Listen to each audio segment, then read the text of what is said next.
Hey everyone, welcome to Fast Forward, the podcast about real conversations, not highlight reels. We explore the people behind the work, how they think, what drives them, and how they grow. Today, I am joined by Kelli Kelley, founder and CEO of brndMethod Creative Agency, a 20-year marketing leader, podcast host, and someone who has spent the last 15 years building an agency that refuses to choose between creativity and results. She's worked with everyone from law firms to startups, and she has one of the sharpest takes I've heard on why most businesses aren't actually ready for AI, even though they think they are. Kelly, how are you? Good. How are you? Good. Good to have you on, and excited to learn more about you and your story and kind of how you found brndMethod Creative Agency. It's Very excited been to be here. around a while. Yeah, it's been around a while. There's been a couple of iterations, but that's the business. But I think we've gotten our groove with where the industry is and where our expertise lies. And like you said, just merging creativity and results without sacrificing either. Yeah. So how do you carve that ideology, that methodology, into your business and, your creative processes? How do you differentiate yourself in that creative way? Absolutely. So, one of the first things that we do with every client engagement is that we need to understand the business. What are the actual goals? Where are sales? And how is marketing currently supporting that? If this is someone that, in a situation we're being brought into, we need to understand that because I think what's happening more often is that people are bringing in an agency. The agency is saying, okay, we're working with an accounting firm.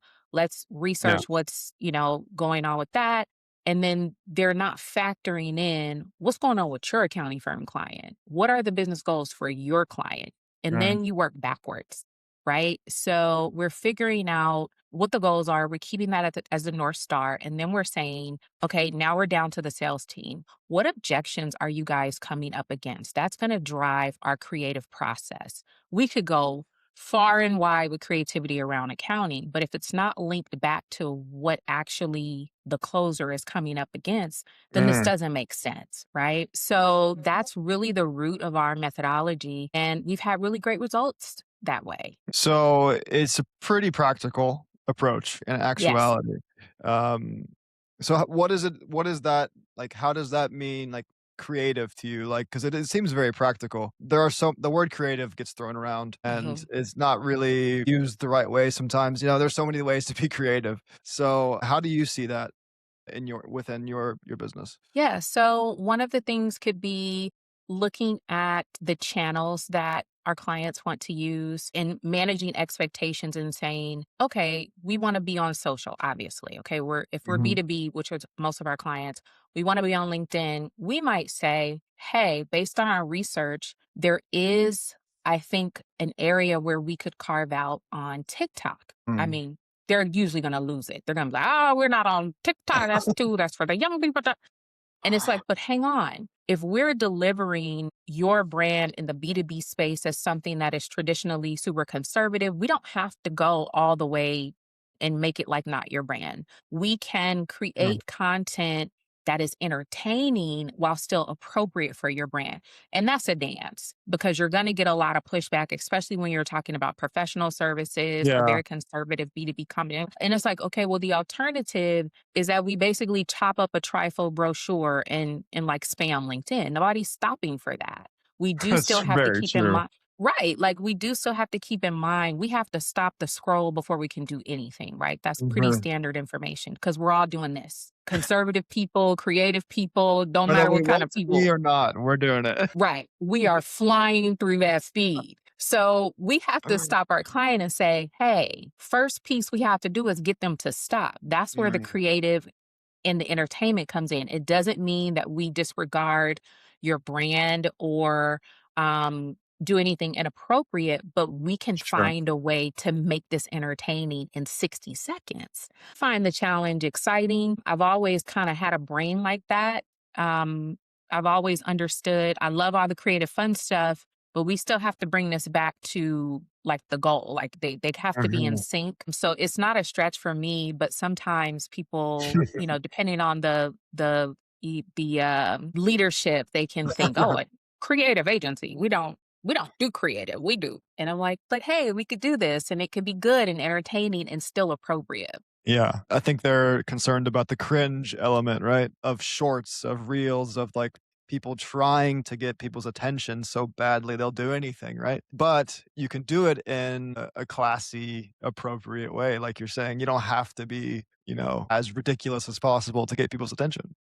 That's a good point. We don't have to get ridiculous. We don't have to do stunts. We don't have to dance. We don't have to lip sync. We don't have to dub. We don't have to, do things like we don't have to do that. There are other ways that, if you have an accounting firm or a law firm or, a SaaS product, like we can still be creative in a way that's appropriate. But the creativity is what's going to get the attention. Without it, you are in the void. Yeah, we're flooded with content these days. There's no question about it. I mean, it's everywhere. And I actually heard something last night that said, you know, viewership is going down and content is going up. So like there's actually Yeah. not like a it's a you got to be even better now basically than you ever had to be because there's so much out there. There is so much. And then there's an element of having to feed the beast. And this is the other part that I tell our conservative B2B clients when they want to post once a month. Let's not bother. If we're not going to keep a consistent content schedule, this isn't going to work Yeah. because there are algorithm is at play and you have to feed it a little bit. It doesn't Mhm. mean again you completely break away from like your core values, but you need a certain amount of content first of all to test. If you haven't done this before, you don't know you got to put in some work to even have the algorithm say you exist. Yeah. Otherwise, it's not showing to anybody. And Mhm. then you start to look at your numbers and you say, okay, this cadence seems to work to get us visibility. We're not even Mhm. talking about conversions yet. Okay, we're being seen. Now let's look at from what's being seen, what are people engaging with? And then that's a whole process. But you got to start with getting the attention first. That's it. And that's the consistency part that's hard to start, right? Like, just getting past those initial hurdles of, like, just doing it. Just do it. Don't worry about it. It's hard to start. It's hard to start, and I think it's hard for some people in leadership to really wrap their brain around how Yeah, much is needed to start. They're kinda embracing like, it. "Well, I made a video for you last month." It's like, "I need 10 videos, sir. That one little video is like, we can chop that up, but we need a batch." And that takes the right approach. It requires someone with your skill set to come in and say, "This is how you do it. Trust me." This is how you do it. Trust us, and we have a process. As creative as we like to be, nothing is ad hoc and nothing is willy nilly. We don't operate, you text us a video, it's a process. There are systems we have in place and workflows so that neither side is becoming overwhelmed with random bits of a text message here. No, no, no, no, no. There is a brief, there is a schedule, there is review, there are like it's all very, it's not off the cuff all the time. There are certain situations where we might Of say, course. if you're speaking at South by Southwest, can someone there record and then you shoot it to us and then we want to get it out in time? That's different. Our client, Sapient Insights Group, they're huge in HR research and advisory. They do HR tech every year, which is, Mm, top tier for them. And so we do operate on a much more like they come off the stage and they're shooting us, content and we're turning it around. But that yeah, is a once a year thing. Everything else has a process so that no one's getting burnt out. Everything sure. is, finding its place. Yeah, that's the live event aspect of it, right? Sometimes you Yeah. need to be available and showing yourself immediately, which is different, of course. But I'm curious, how do you so like it's an ever-changing industry. Marketing is, I mean, it changes by the day, I feel like at this point. You have standards, you have practices. How do you continue to like stay aligned with what you've built and also add in or just diversify depending on what's changing in the just the overall industry. I think keeping the core principle Yeah. of the funnel, people's idea of the different parts of the funnel changes, but at the core, marketing is attention first. Can't nobody do nothing with you, for you, support you if they don't know you exist. That is just it. You can Good point. label that whatever you want. Awareness, trigger, like you can call it whatever you want. There's the attention, there's some sort of nurture. Okay. And then 100%. there is a conversion. Those three things are core. They might stretch for longer. They might have different elements involved, but those are kind of the standards. So now, as we see things like AI come into the fold and our clients wanting to use them, to your point about how do we adapt as things come in, we still have to say, what are we using this for? Yes, you can Yeah, absolutely open Claude or Gemini and put in a prompt and it will give you something. sure. What is this for though? Mhm. Like what is the point of this? Where does this go in the mix? When we sat down and we went through kickoff and you guys shared your plan for the year and the goals for the company and revenue goals and sales, talked about what their objections were and what they were trying to do. Where does this thing you just put in cloud, how does that factor in here? Is this what's the relevancy? And then they're like, oh well, it's just kind of cool to do. And it's like, yeah, well, like we got to stay focused. And, I think the shiny object syndrome might be wearing just a little bit. I think most Yeah, people know you can kind of do anything in these things, but yeah. what is the output? How is this relevant to the goals?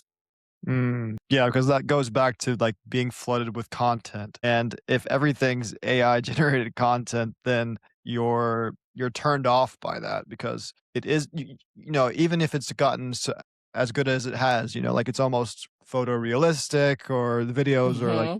pretty freaking close to us, to real life. You still get a sense that, was this really genuine and honest, and is it from a person's creation? Like, the creative process is something that is difficult, right? Yeah, you have Right. to you value that. I still think it's in our inclination to notice these things even as good as they've gotten. So I believe that, your methodology is gonna be even more important because, like you said, it's starting the shiny object syndrome is coming down. Yeah.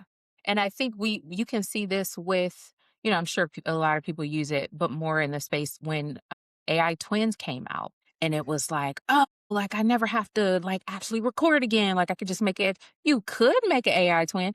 It's detectable. And even if we're gotten to the point where it's not as detectable, there's still something about it that doesn't read as authentic, right?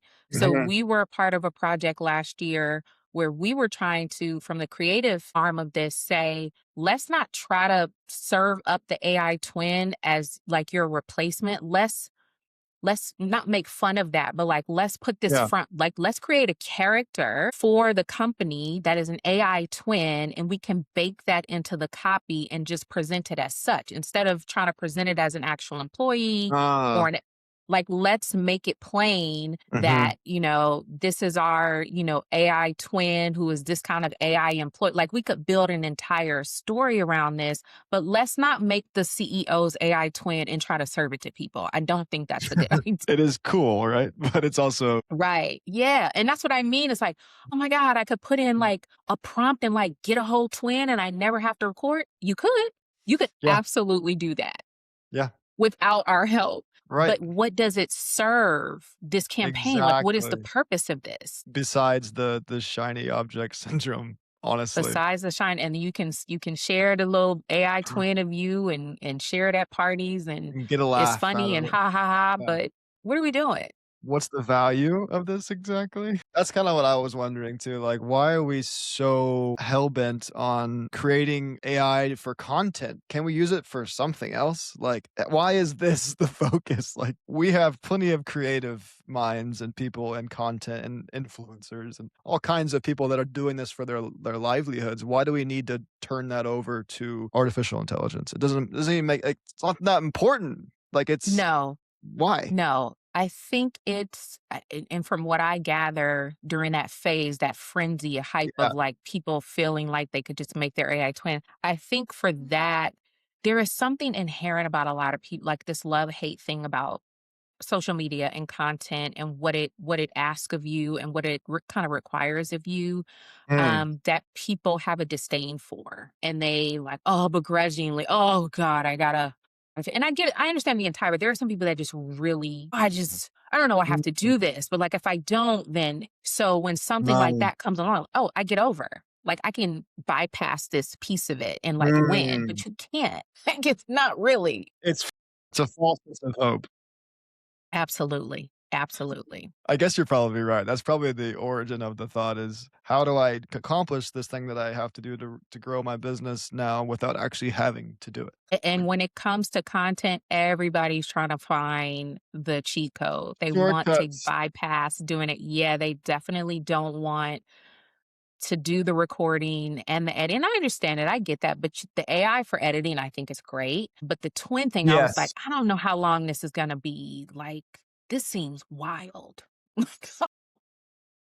No. Yeah, I was experimenting with like an AI receptionist for my Mm, business, and you can actually put your own voice into it, and it could act as someone who answers the phone for your business, and it's wow. actually you talking. How was it? Did you like it? It scared me. Um, it was like I gave it like a 30-second clip of me talking, and then it took that and created an entire, like, vocabulary language, and my voice was I Wow. was talking to myself. It was quite creepy, but Oof. interesting, though. Well, I That mean, I wouldn't sounds mind like someone just taking the calls for me, you know? Yeah, that's me, basically.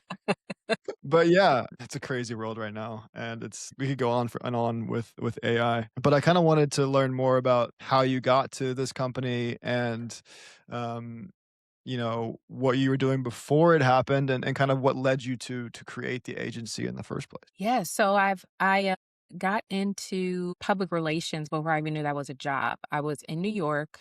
I moved there shortly after undergrad, and I got a job at the Walmart brand Faded Glory. It was my first big girl job, and I'm in New York. I'm like living the dream. Okay, this is in 2004, so social hasn't hit. Reality TV isn't as prominent, but I'm up there living my dream. There was an opportunity that came up with they had one PR person in-house, and she just kinda took me under her wing. I didn't even know that was a real job, Jeffrey. I really didn't. We didn't have I didn't. I was like she would just say, "Oh, do you wanna, come with me to an editor's lunch?" I was like, "Sure." I don't know what that is, but absolutely. And, like, we would take at the time, Walmart was trying to get more publicity because high-low fashion was out, so they were trying to get placement in magazines for, like, the low pieces, and she was the person that would, Yeah, like, work with the editor, so she would take me to these and I'm, like, at lunches with Elle and Vogue and Bazaar and, like, that's cool.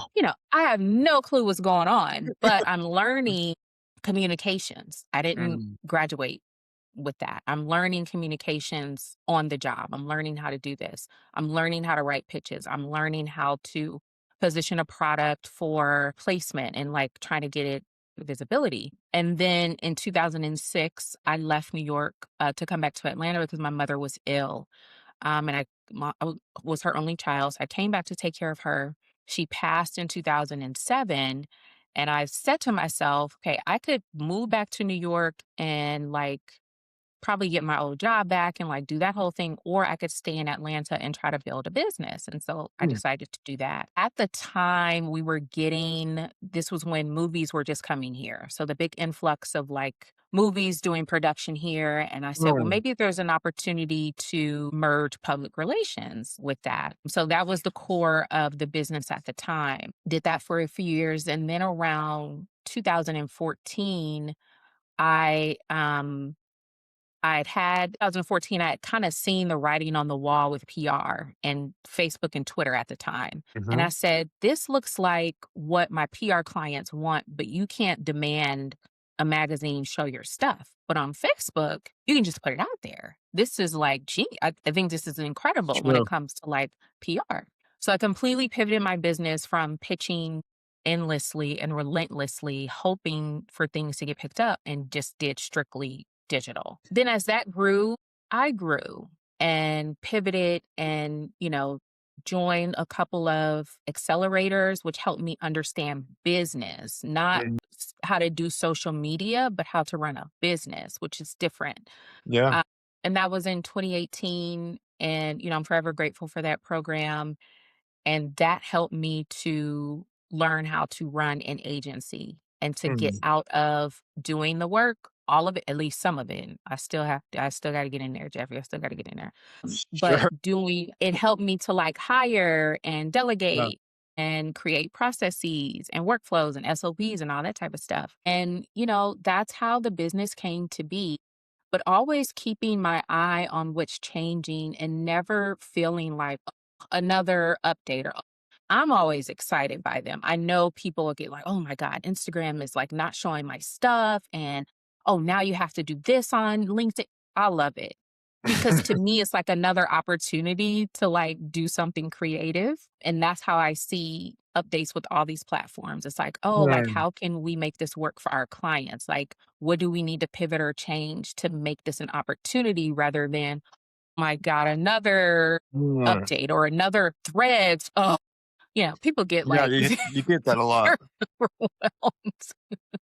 Right. Um, so yeah, Feel like you have the perfect mindset, perfect entrepreneurial mindset to come in to be able to do these things kind of in a lighthearted nature approach and still be like dead set on accomplishing your goal. Like it takes both sides.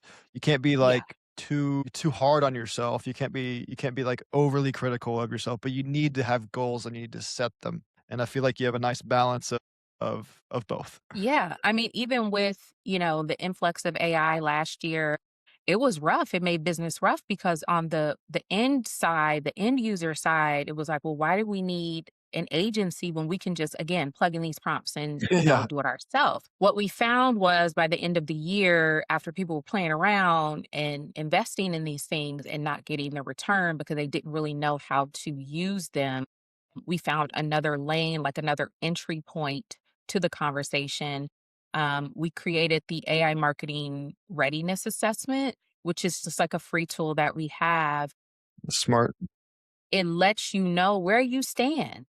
Are Mm. you even ready to? We had clients that were investing in $50,000 AI because, oh, well, we could just eliminate agency for a year and like invest it here. And now at the end of the year, they don't know what's what or what. They're like, well, we got Mm. some cool pictures. We got some, but Yeah. what was the return on this? So the assessment is basically designed to give you a snapshot of where you are. And it Mm. might be you are ready. And oftentimes it's like you need to shore up these other things first. Like you need to get this Mm. other stuff in order before we can start a real strategy around AI because that's what it Mm. needs. So that's really interesting. So you can kind of before you even start the strategy itself, you can narrow down what's going on with their current strategy or current business and go from there as opposed to just jumping in. Yeah, because it's gonna ask you questions that you probably haven't thought about, Yeah, and most likely. it's gonna force you to look at and they're not hard questions, but it's gonna force you to answer the question of, "Okay, if you bring in this AI lead generator or whatever, where are the Mm. leads going? Do we have a CR?" Oh, no, they opt in on the website, and where does that go? To an Mm. email, I think it go hold on, we need to clean all this up first. If you Mm. 'Cause what are we like, if you get this influx of leads from AI or an agency or whatever, and then we don't have a proper way to like we had this happen last year. Whatever however the form was connected online, they were going to the void. No one was receiving them because it was like a Mm. previous agency and like, all that's gotta be cleaned up first. That's all gotta be looked at and cleaned up. Because you need your data points. Without that, I mean, you're not really even running a business. Well, we don't wanna do a CRM, we just Right, have but you need we it have an all. Excel spreadsheet, okay? Yeah. Who Right, no, updates that's a it? huge Like, thing. I what's see that going all the on? time. I see that all the time, and, a lot of times companies are like, "Alright, we are ready to utilize AI." I'm like, "Okay, well, let's look at your internal systems." And Mhm. you actually aren't even close to being ready. You might not be ready for either of us. You Your might not be ready for an data agency just sits yet. on Excel spreadsheets or sometimes on paper, and Child. Sometimes I'm like and so these are huge companies, Jeffrey, like, you get in and you're like, "What the hell? Like, are y'all serious with this? There's no way." I mean, there are entire industries like this, not even just one company. Like you said, accounting is so old school. Law Yeah. firms, I know they have sensitive information and that makes sense. I get it. But man, like The reason that these accounting firms are successful is because of their list of their books. Yeah. And when everything's in a file folder still, it's like, how the heck is this company even existing? Or, my favorite question is, what's the sales process? Well, No idea. so if we don't We've have a had this process, like, we've what's had this going on? client for 30 years. That's all we know, and we just do our best at managing the relationship. Yeah. Or, I just take calls when they come in.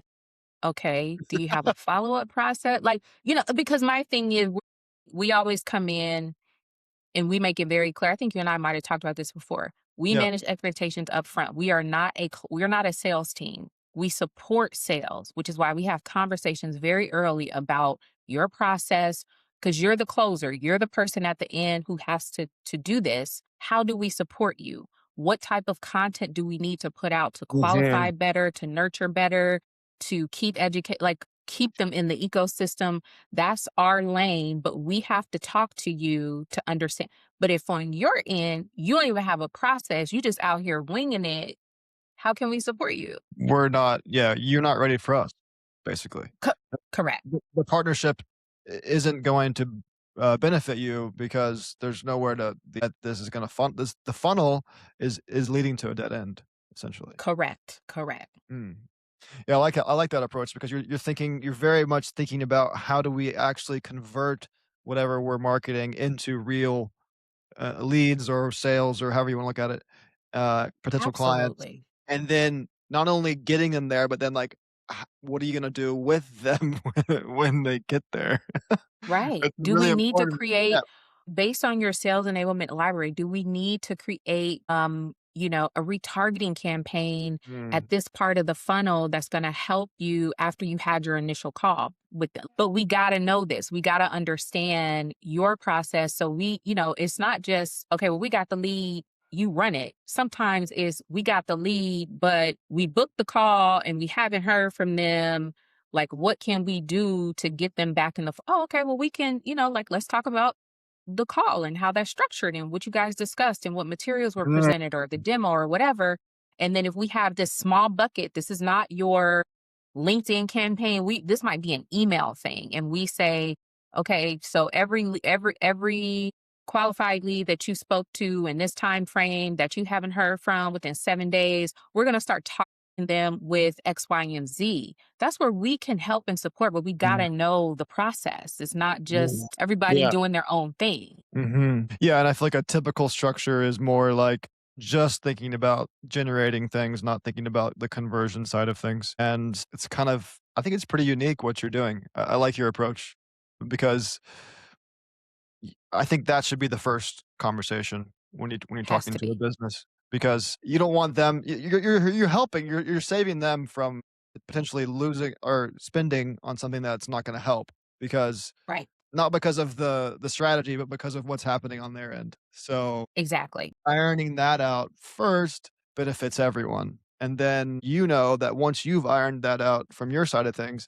that what you're doing is going to benefit them, whatever Right. strategy you use. Yeah. And like I said, working in tandem with the sales department is imperative. We have to be working together. As things change and things shift, we have to be in communication for them to say, okay, our client is, the idea of us doing this for them is we're not closing on that. They have more questions about how they can do XYZ on their own.